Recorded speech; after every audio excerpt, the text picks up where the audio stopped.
With the upcoming release of Mulan, I decided to review each Disney live-action remake, starting with The Jungle Book 1994. What are my thoughts on this movie? Let's find out in the Stormtrooper's perspective on film.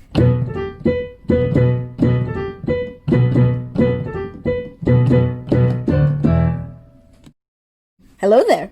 I'm the Happy Stormtrooper Face. I upload movie reviews, Star Wars talks, rankings, and skits. Not just that, my reviews and rankings are a Stormtrooper's perspective on film. If that sounds cool, don't forget to like, share, and subscribe for more content like this. See if we can reach 60 subscribers, so please share with your friends. Before we get started, please just remember that this is just my opinion. My opinion isn't the right opinion, it's just my opinion. I would love to hear your opinions down below. Without further ado, let's start with some of the positives. For me, this movie has stunning scenery and great action sequences that are cool to look at. The scenery complements the movie well and helps tell the story about Mowgli. For example, Mowgli loves the jungle. He thinks that's where he belongs. You get to see that through the scenery, which is illustrated and accompanied really well with Jason Scott Lee's great performance as Mowgli. He portrays the curiosity and the character type of Mowgli so well, it transports us into his character.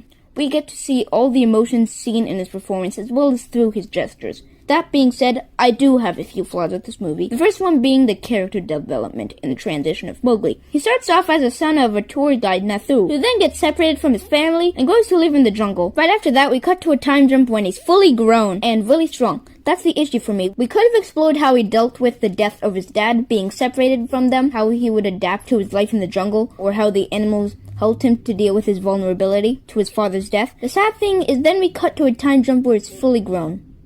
The problem here is the possible emotion, weight, and vulnerability to this character was lost. We could have explored more of his character and his emotions that gets us on his side, as well as deepening his character and feel more real. Sadly, that was lost, which muddles the characters in this movie. It could feel like Simba witnessing the death of Mufasa, and then the next scene he's the king of Pride Rock. Well, maybe not that far, more like he witnesses Mufasa's death, then goes out to defeat Scar in the next scene. It removes for me the most important part of a character arc, the internal and emotional struggle of our characters. Also, I wasn't the biggest fan of how this plot progressed. You have the love development between Lena Headey's character and Mowgli, which goes on for a while, which creates a love triangle between Lena Headey's fiancé as well. And Mowgli is now understanding English. Yay! Later, Lena Headey's fiancé, Boone, betrays Lena Headey's father. Turns out he's working with bandits to recover the treasure. I understand that. There were subtle hints of him wanting the treasure. The problem for me is I find we didn't explore deep in Catherine's father to make the twist more impactful and meaningful. We know he's a colonel in the British Army and doesn't like elephants.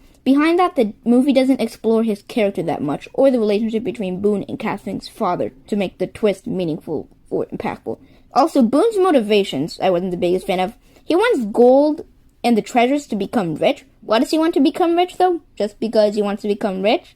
It could make the villain feel less complex and more one-dimensional, which is very unfortunate. Also, the animal interactions in this movie weren't as good as the original for me. The original had such a sense of charisma that made the Jungle Book, that is lacking here, sadly. Overall, I was disappointed with the Jungle Book. I'm going to give the Jungle Book a C. Quick soundtrack review. This soundtrack was composed by Basil Poledouris. This soundtrack accomplishes fitting in with the movie world, but lacks understanding on its own. Sounds can feel generic without much of an overall cue or tone, but accomplishes fitting in with the movie world. I'm going to give this soundtrack a 7 out of 10.